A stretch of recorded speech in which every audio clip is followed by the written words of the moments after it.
Genovning qushdagi chalindi. Maksam Chirchiq jamoasi vakillari ikkinchi taymni boshlab berishmoqda. Darhol oldinga long pass, mana shunday termin bilan nomlaymiz. Olmaliqliklar. Usmonov ortga. Ahmad Xalqari o'ynashdi. Va mana shu uzatmalar juda xavfli. Qaytarildi. Darvoza bo'sh, zarba yo'llash kerak. Yo'llamoqda. Qutqaryapti David. Diego qutqaryapti hozir. O'zi boshladi mana shu sarosimani, maydonni tark etdi. Mana bu yerda zarba yo'llash imkoniyati bor edi.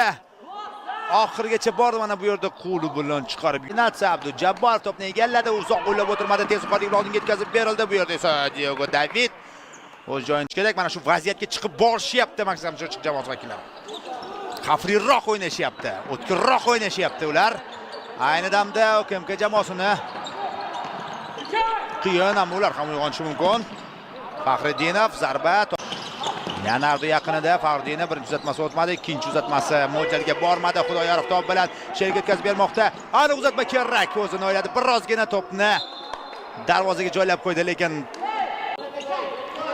Diego deganda darvozabonni nazarda tutdi shubhasiz. Diego David raqib tomoniga o'tdi. U chapdan o'ynaydi deb aytganida. Diego chapdan. Diego esa hozir o'ngda. Mana Diego David.